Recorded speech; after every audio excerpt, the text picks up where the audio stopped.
Hello, everyone. I'm Stephanie Gary, Product Marketing at SAP Fieldglass. Welcome, and thank you for joining 2008 versus 2020, Mining Crisis Data to Maximize Workforce Agility. As we know, fast access to flexible labor, whether that's through contingent labor, such as temporary or contract workers, or through service providers, can play a critical role in helping business get through turbulent times. This is not only true in 2020, but was also the case during the Great Recession and financial crisis. Today, we're going to dig into the data to better understand what's been happening with the help of two experts, including Andy Bartels, Vice President and Principal Analyst at Forrester. At Forrester, Andy is a leading expert on tech market trends and sizing, cloud and smart computing technologies, and the impact of tech on business operations. Andy will be joined by Arun Srinivasan, General Manager of SAP Fieldglass. Arun has been with the company for 8 years, focusing on ensuring the success of SAP Fieldglass customers, and he has more than 20 years of experience in enterprise solutions, software solutions. So welcome to both of you. Thank you.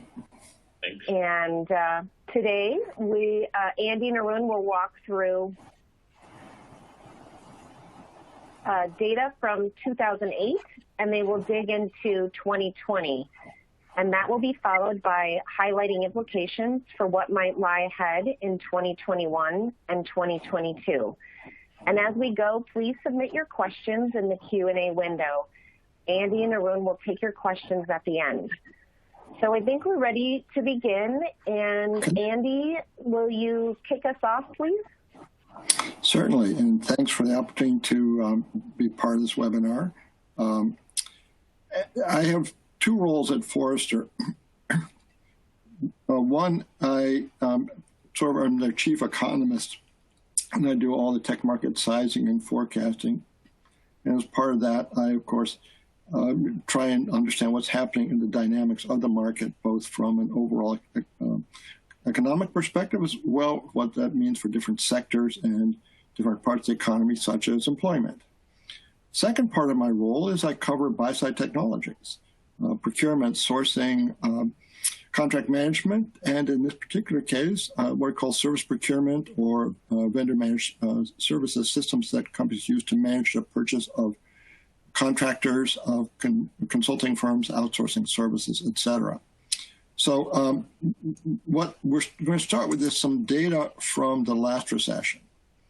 And this is data from the Bureau of Labor Statistics. It's monthly employment in the U.S., but it shows, in addition to total employment, which is the light blue line at the top, it also shows two categories of employee-related jobs. One being temporary help services, which is the dark green line. And the other is jobs involved in permanent staff recruiting, headhunters and things of that kind. And two things really jump out of this. First is that, perhaps not surprisingly, temporary help services, the number of people employed there, dropped more significantly in total employment. And that's, again, part of why companies use contingent workers is when a contingency like recession come along, they can let these folks leave more easily. But it didn't really start to happen until well into the recession. The recession really started October 2007.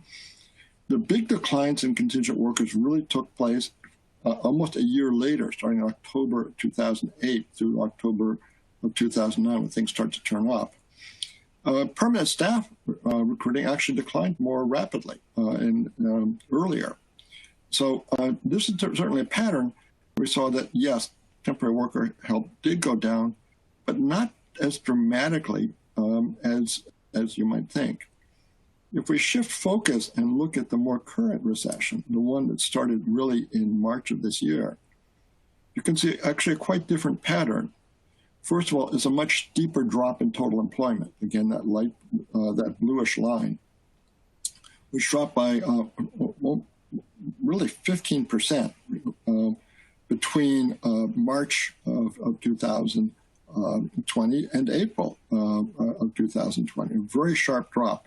It's recovered somewhat since then, but still well below levels from before.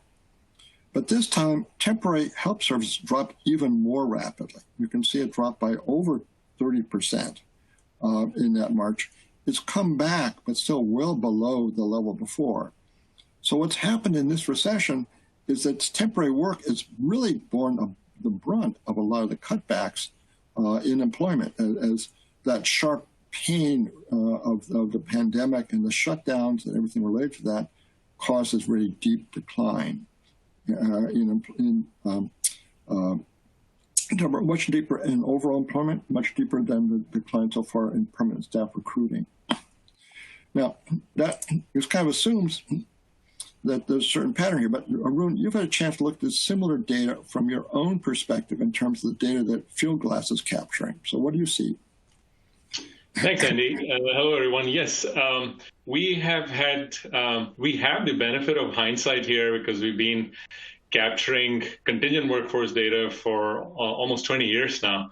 So you're talking about you wearing two hats, one being the economist. This is an economist's dream to be able to look at data at different points of time, and we have that data globally. And what we observed in the last financial crisis in 2008 was, like you said, first of all, that there was a decrease in or a pause in use of contingent workers to begin with. But then as we got out of the crisis, especially in the 2010 timeframe, there was a reset and a new normal being set as to sort of how much of external workers or contingent workers being used in any given corporation. And that was set at a higher level coming out of the last crisis. So we're still obviously in the midst of the current situation. And in some ways, the script is still being written right now. But if the last crisis was any indicator, what we foresee is that a new normal will be set coming out of this crisis.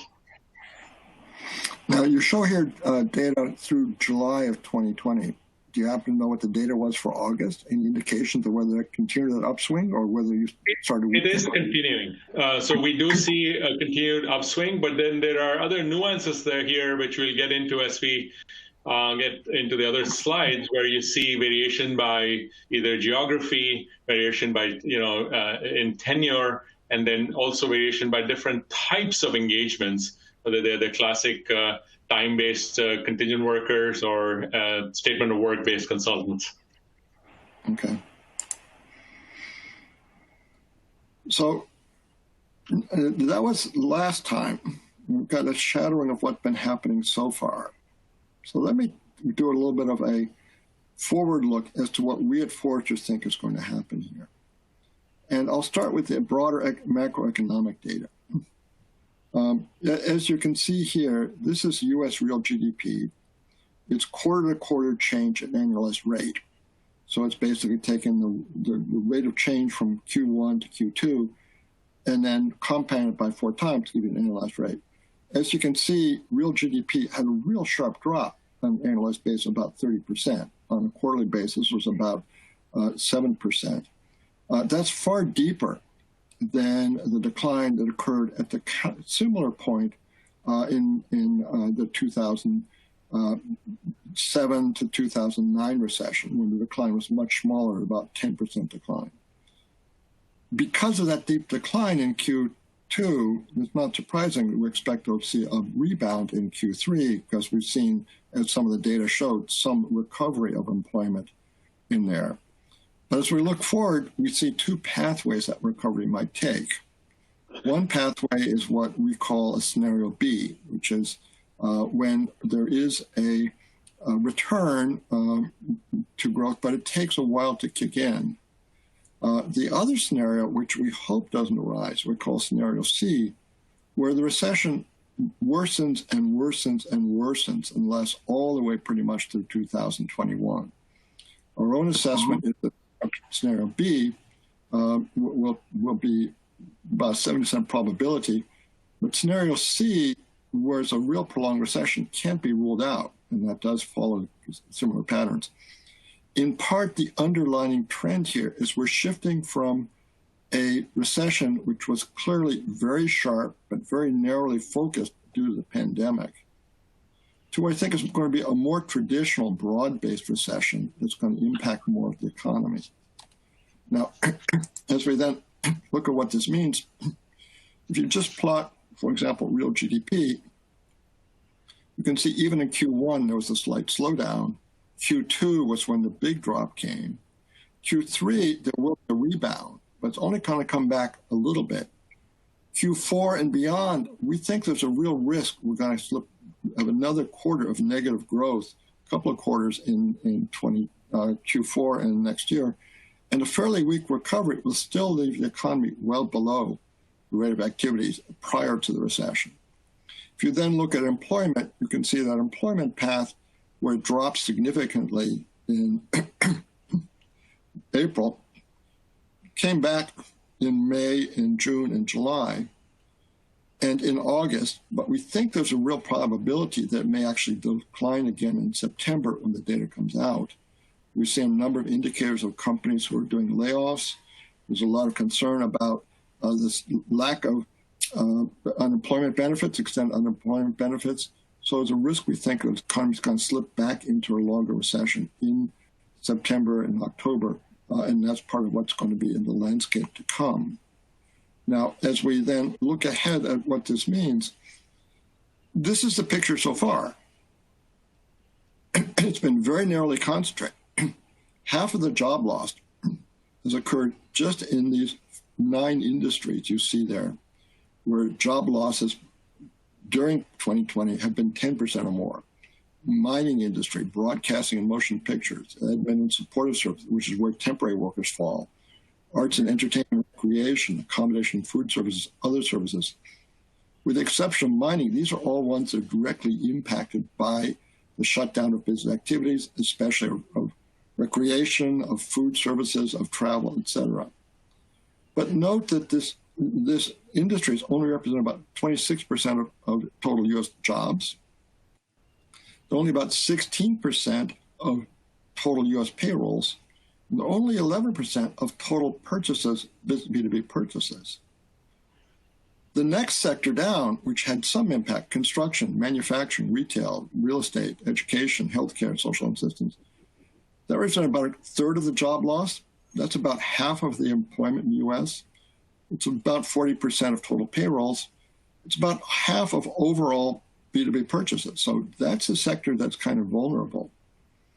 Then you have the sectors that didn't feel a lot: wholesale, government, management companies, holding companies, and government. Only about 60% of job loss. They represent 20% of total payroll of employment, but they tend to have higher wages, so their payroll share is higher.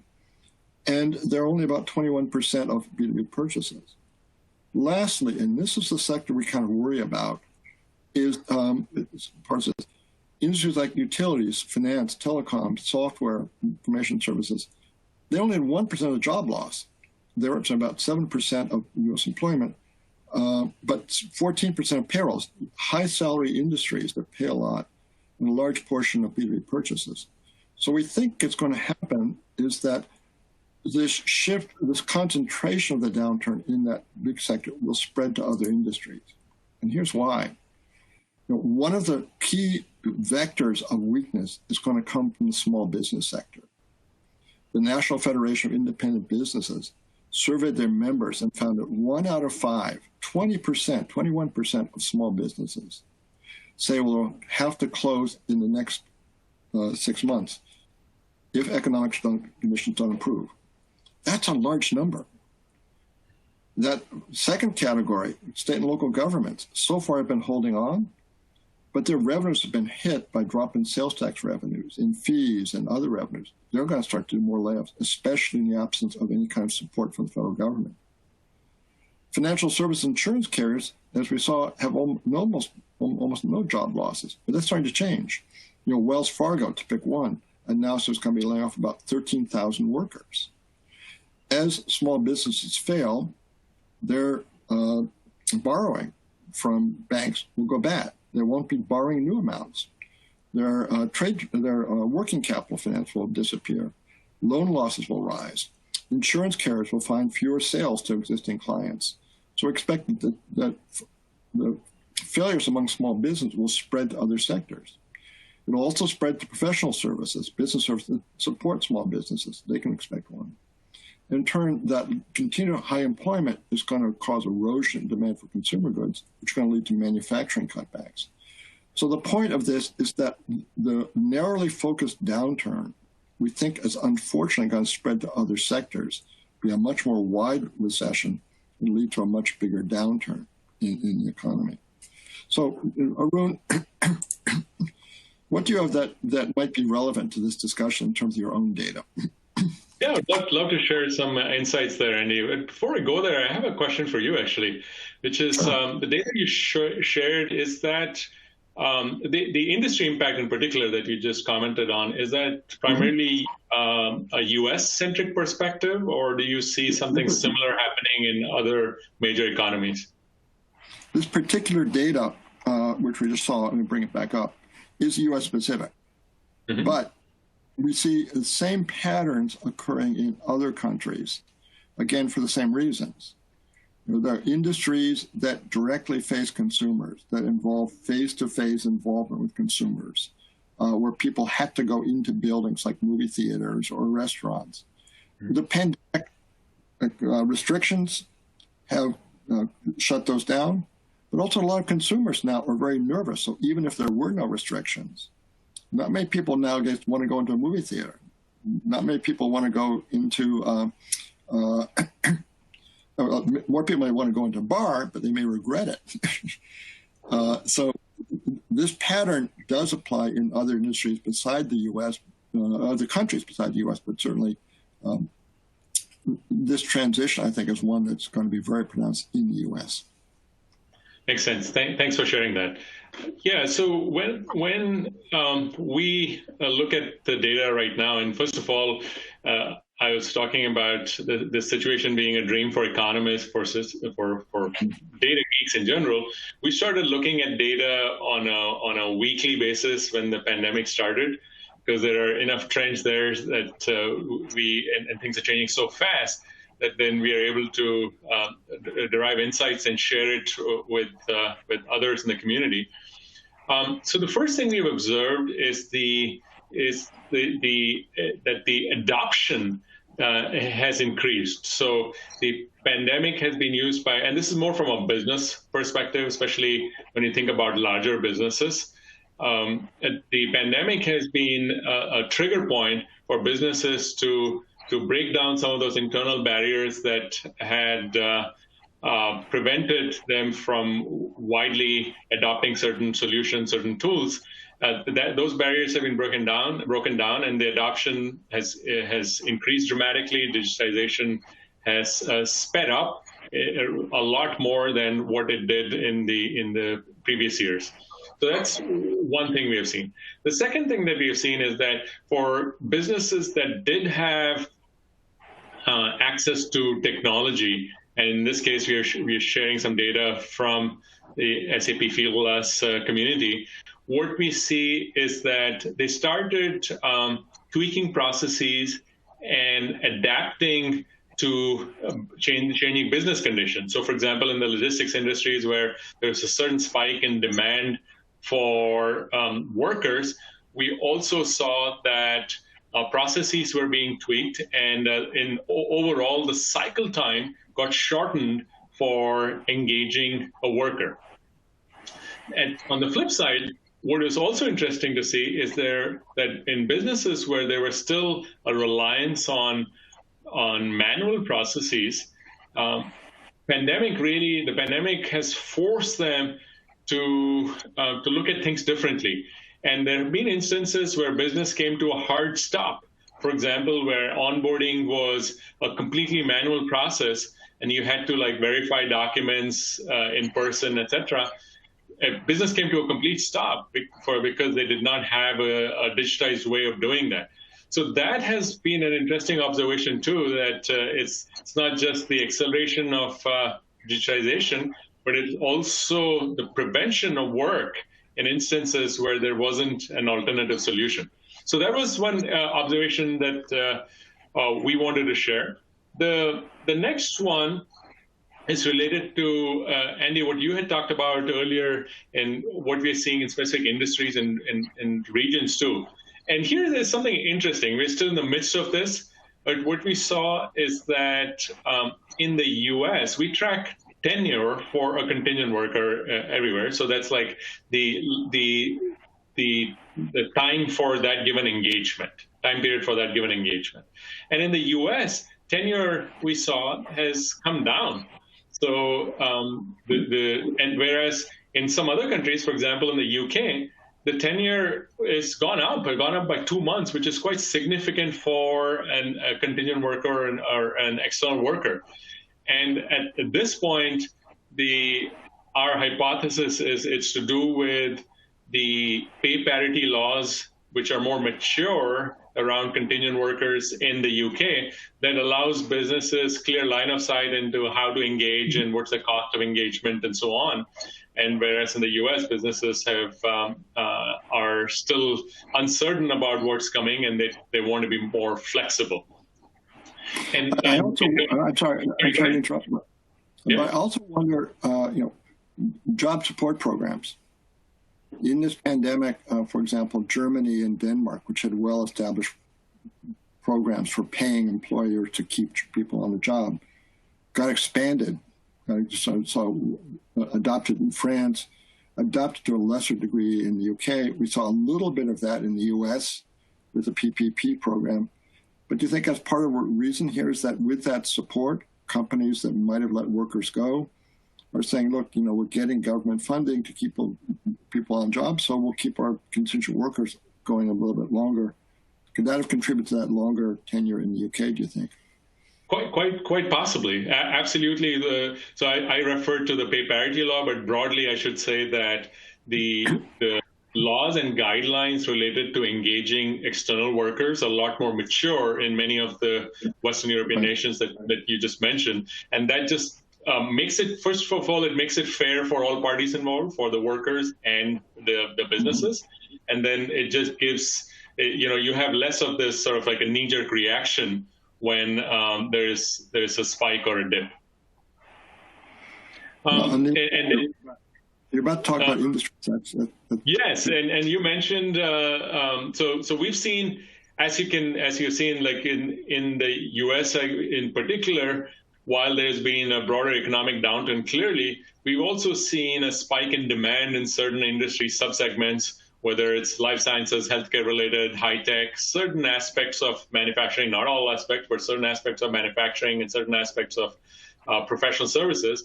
But at the same time, we've also seen the tenure drop in some sectors. So, for example, banking in particular, financial services. You mentioned some of the government programs. So those programs did lead to a higher level of engagement in banking, for example. With the U.S., we call it the PPP program.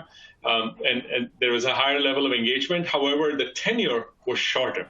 So that's an interesting trend that we see. And then beyond that, when we think about contingent workers or broadly external workers, they come in different forms. So you have the workers that get paid by the hour. You also have freelancers. You also have consultants that are coming in through a services provider. And when we think about consultants, when we go look at the data, and this is again coming from the Fieldglass database, we saw that the number of service engagements, or number of statement of work-based engagements, has come down. And so that's somewhat expected. But the number of total workers, so the number of consultants that have been engaged, that continues to stay at a high level. And so the one thing that we can conclude from that is that, first of all, when businesses think about service providers, they've become more mature in how they think about them. So they're looking at them as partners and looking at them as an essential part of the business. So whether it's a core function or it's something that's on the sales side, so they have retained that.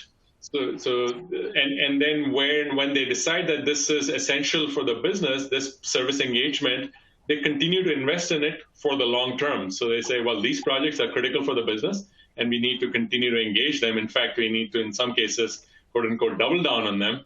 That way, we know that we'll be ready for, the business will be ready as we emerge out of this current downturn. So those are some observations I want to share.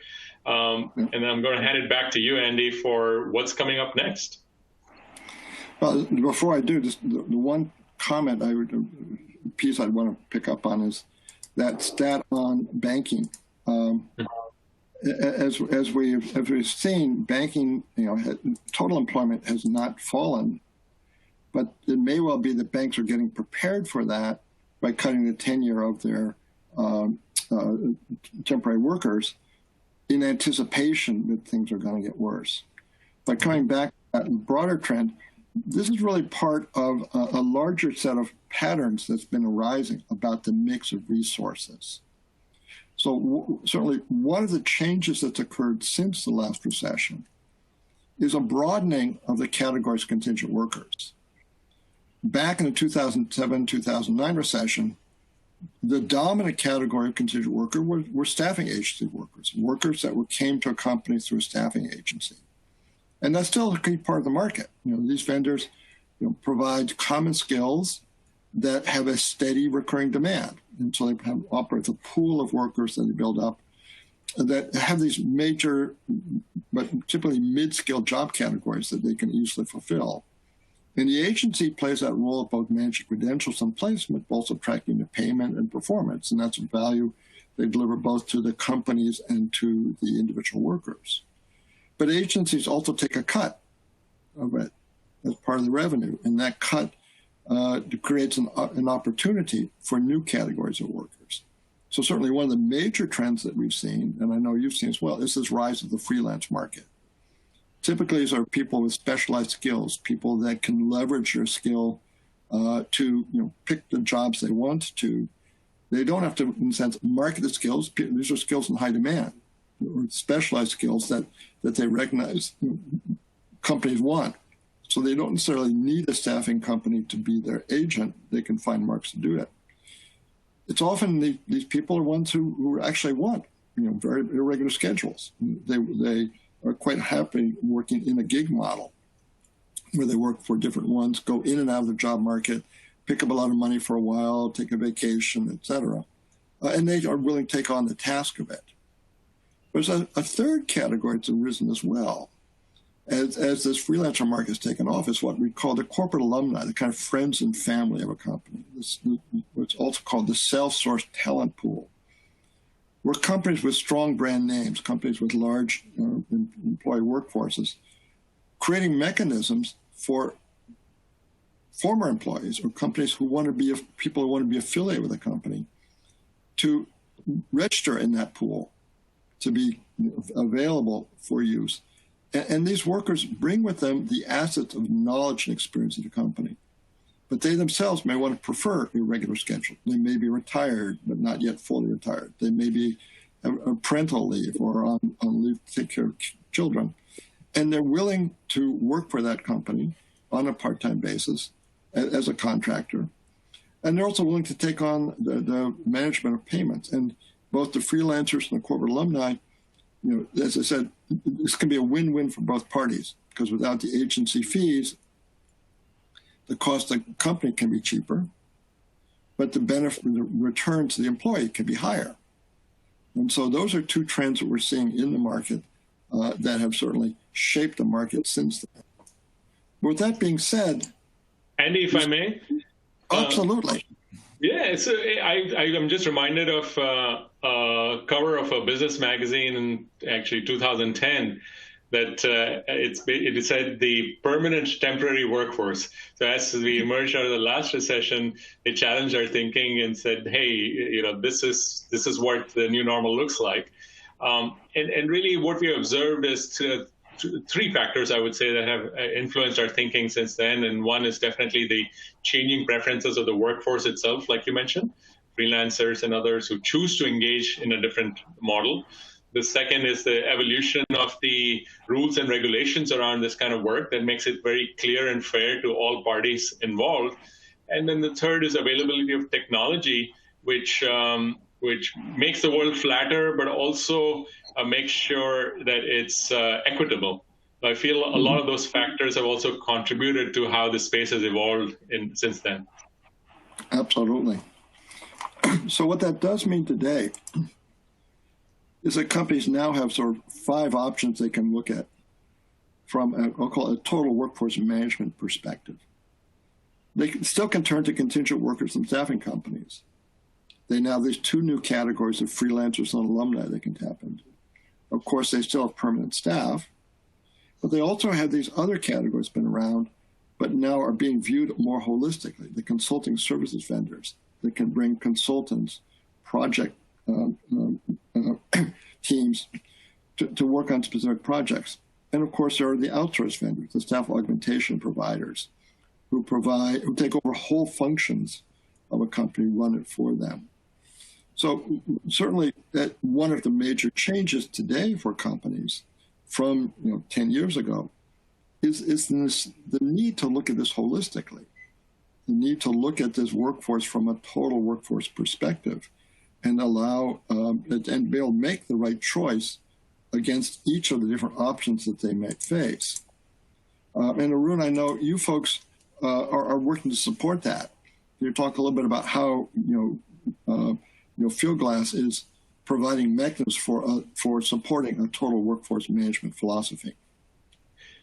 Yeah, Andy, this is really an interesting topic where I feel over a period of time the industry, this subsegment of the industry has matured to a point where it's no longer just about managing contingent workers, where you can see in the traditional sense that just one source of talent. As you've laid out here, there are many sources of talent. So we think about it as different talent channels or talent pools. And so the first way businesses are rethinking the space is to say it's really not about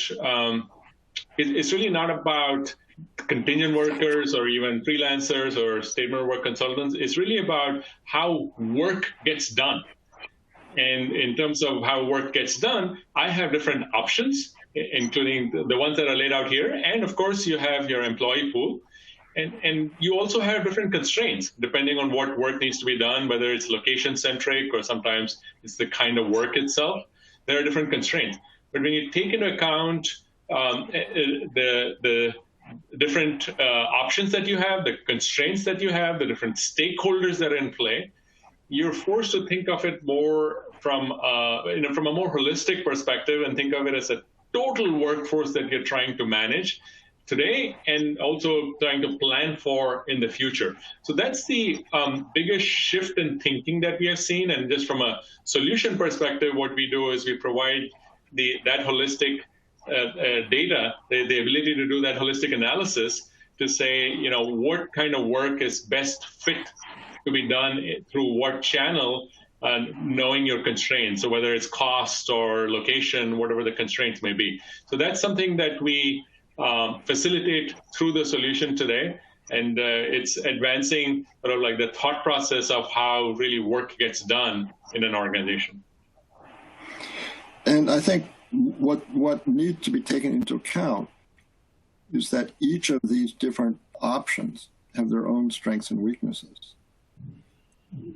Right now, I think a lot of companies are giving preference to permanent staff. If there's work that's going to be done, we're going to keep our people because they know the company, they're loyal, we force them to work from home, they're doing heroic work, we want to keep them. Contingent workers, maybe we let them go for now. We know we can bring them back. Consulting companies, we may scale back on that. Freelancers, alumni, we may find ways of using them in that. Outsourced vendors, we might have a permanent relationship with, but maybe think about that.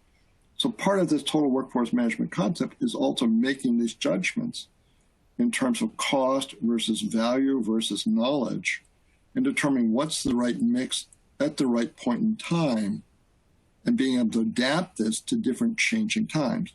One mix you might have in the midst of a downturn, another mix you might have in the midst of an upturn, where you might want to first start with contingent workers, and then as become more confident, move over to permanent staff. or in a steady state where you might, again, find a different mix of it. So the total workforce management concept is not meant to be a permanent view. It's meant to be a view that's adapted to the state of your business, state of the economy, and be able to mix and match the appropriate set of resources based upon your needs at any given time. Now, this part of it actually then leads into an even broader issue. And that issue is total services spend. This is data that we've collected, it comes from government sources, that looks at total U.S. purchase of business, at what businesses are spending outside their staff. And as you can see, the goods, where those are goods for resale, direct materials, or indirect goods, make up a large chunk of the total spending. But business services of all kinds make up 40% on average of all external business services. Even factoring out, and if you exclude cost of good for resale, it's an even higher percentage. Now, the items we've been talking about, staffing service on the right side and the bottom, that's a small part of this. Spending on contingent workers is about $0.3 trillion, about $300 billion. Spending on other business services, on marketing services, on professional services, on tech services. This is like kind of outsourcing and kind of project work we've been talking about. Combined, that's about a third of the market. But of course, there are other services like real estate services, financial service, construction. The point is that services overall is a really big part of every company's spending. And yet it's a solution, it's a category that in general is poorly managed. The tools for doing that are not fully addressed. Now, of course, this varies by industry. As I said, on average across the U.S. is about 41%. But in some industries, like financial services, insurance, professional service, telecom, it's over 80% of the external spending goes for these services categories. So I bring it up because our own view at Forrester, and I think it's a view that's shared at Fieldglass, is to view contingent workers as an entry point into a broader effort and also a broader application of technology to attack or go after this broader base of services that exist and find mechanisms to help bring those under management, to understand where you're spending, to guide, direct spending, but also to maximize the value you get. It's not a cost play necessarily, it's a value play that's an equal part of the story. So that's part of what we wanted to make sure you took away from this, is not just look at this from a total workforce, certainly not from just a contingent worker perspective, important as that is.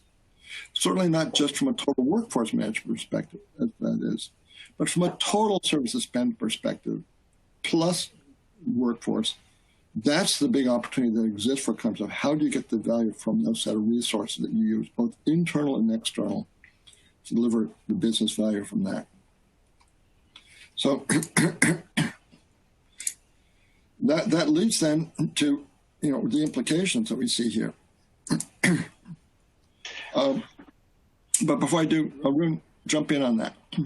Yeah, so what you just shared there was just really exciting because the highest growth that we have seen in any subsegment of the SAP Fieldglass business comes from exactly what you just shared, the services spend tranche, which is outside the classic contingent worker space.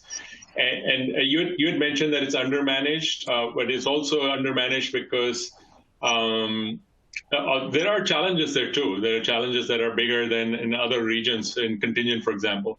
And one of the challenges is it tends to be fragmented. The ownership tends to be fragmented.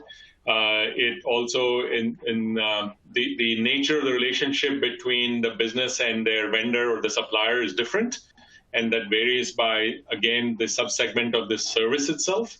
And one observation I wanted to share here is that many of our current clients are using this moment, this pandemic, to break down some of those adoption barriers, adoption challenges that have existed for the longest time to really tackle this this undermanaged segment of spend and conquer that last frontier in spend, so to speak. And so we all have heard that there's like, it's anywhere from, you could say conservatively 4 to 7% in savings in many of these spend areas. But there have also been challenges, and those are the challenges that have been or that are in the process of being overcome by some of the companies that are looking ahead. So I just wanted to share that perspective. Yeah. Definitely, and I do want to emphasize 2 points here. One, you often hear, and Arun just mentioned it, the cost savings aspect of it, and certainly that's real.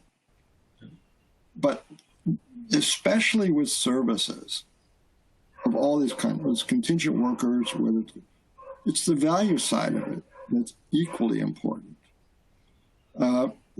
You don't go with a law firm just because it's low cost. You go with a law firm because it's going to help you strategically. You don't choose an accounting firm because it's low cost. You choose one that has the knowledge and expertise to help you manage your finances. You don't go with a low-cost worker necessarily if they don't have the right skills. In fact, you might pay more for a worker if they know your business. If you've had experience, look, these are people who are great. So the value of this is at least important as the cost aspect, and being able to pull in data and information about that value, to use that to both in a going forward basis, identify vendors who have a good reputation, or in a management one, to identify vendors who are working with you and to be able to call out this vendor, this worker, it's not doing what we want. We need to improve that. How do we make sure that we're getting value from paying that? So this brings us to the implications of this for the future.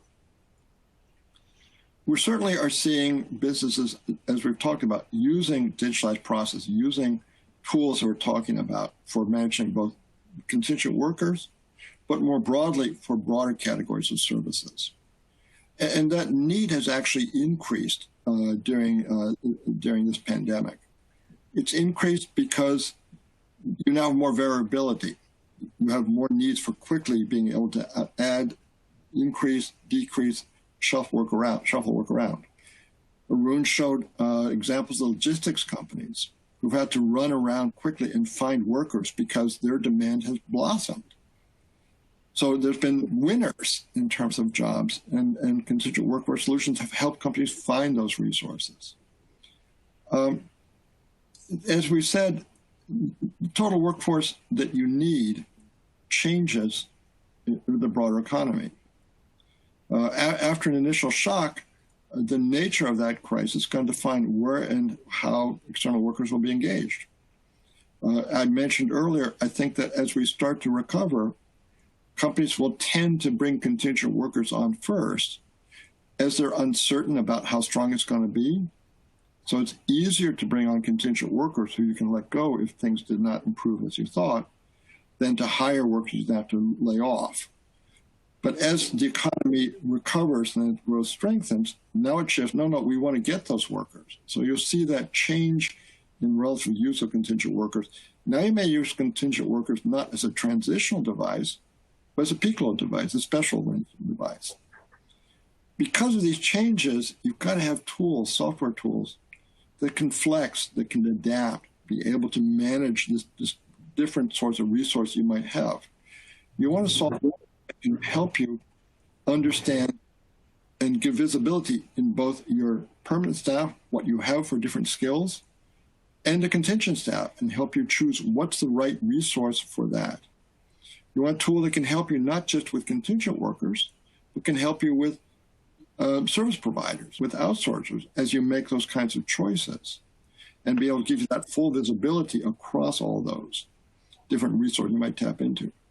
And you want to use it as an opportunity to address that broad services category that in many companies represents the largest portion of external spend, and help get the right mix of cost and value from those resources that can be as important to your business success as your own employees. Make sure you're getting that value you paid for at the right cost. And so what we think is going to happen here, and we're seeing evidence of this, is that companies are using this crisis as an opportunity to strengthen the tools and the resources that they need to be able to manage, first of all, this mix of total workforce resources, and also to start to manage that broader segment of all the services spend to give them that right combination of cost to value that's going to allow them to be successful as the economy improves, as recovery takes hold.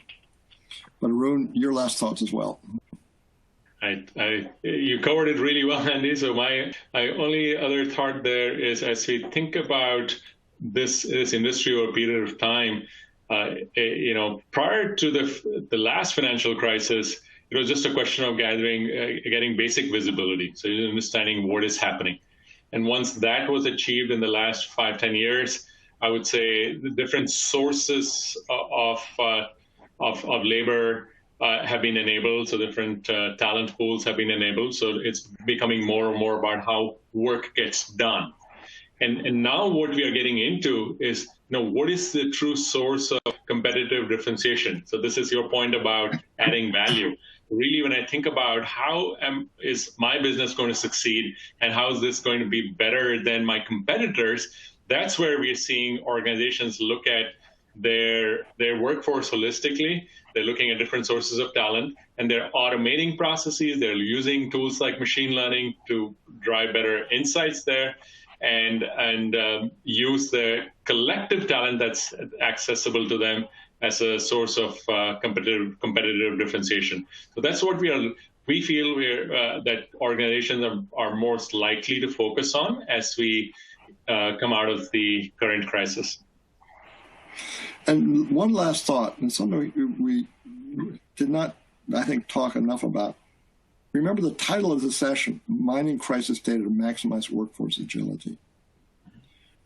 What Arun showed examples of this, we talked about, but I think I want to resurface the fact that what solutions like Fieldglass can do is not just help you manage the processes, it's giving you data about rates, about availability, about skills that can allow you to maximize your workforce value, maximize your service value. And so it's not just process support, it's the analytics that solutions can provide that help you give that insight, that visibility, that intelligence to do this in a thoughtful, adaptive way at a time that adaptability is critical. So with that, I think we're going to questions. Yes, thank you so much, Andy and Arun. Super interesting and helpful to look at the data to make sense of what's been happening with external labor back in the recession, and then, obviously this year. So for anyone who has a question, please feel free to enter your question in the Q&A window. And I'm going to start with some of the questions that we already have. And the first one I want to ask Andy, which is, this mix and managing the right mix.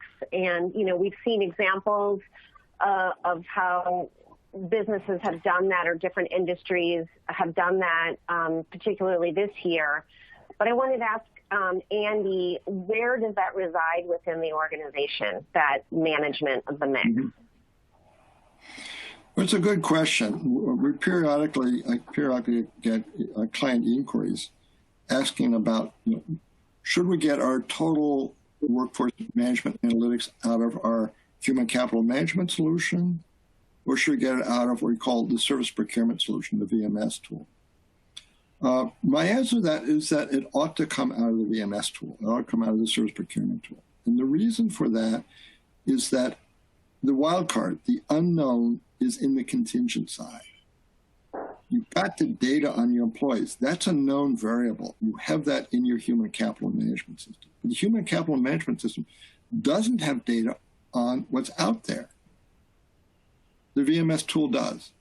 Service procurement tools. That's part of its DNA, is to get that data on who's available out there and to show that. So the analytics about what mix of permanent versus contingent, in my view, ought to be in part of the service procurement, not part of the HCM, because the service procurement has that access on that wildcard variable of contingent, which the HCMS doesn't have. Great. Thank you, Andy.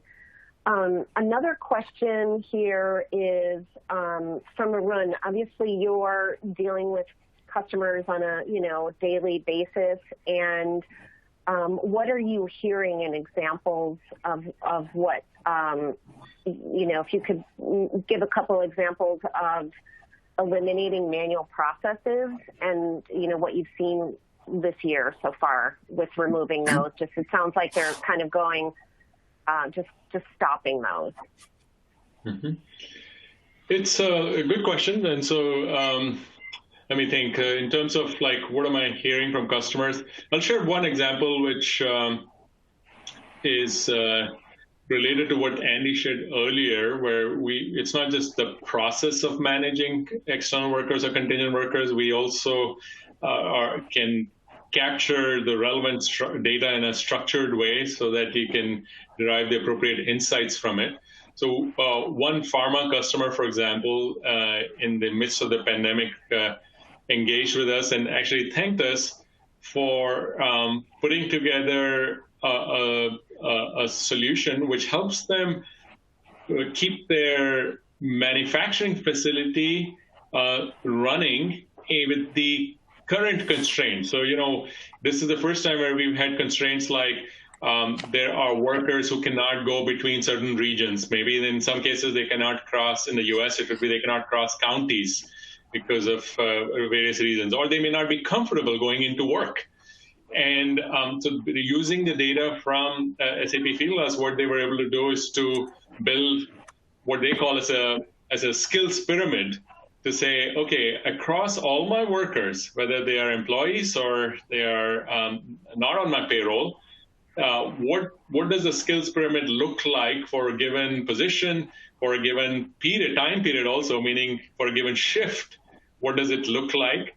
And based on that data, they were able to plan for their shifts and keep their facility running for all 3 shifts in a day, which was not the case when in some other, we've seen stories where in some other manufacturing concerns were not able to run 3 shifts a day because they just couldn't find enough workers. So that's an example where a customer was able to use the structured data that they had captured based on the work they did in the past to effectively run their operations with the constraints that the pandemic placed on them.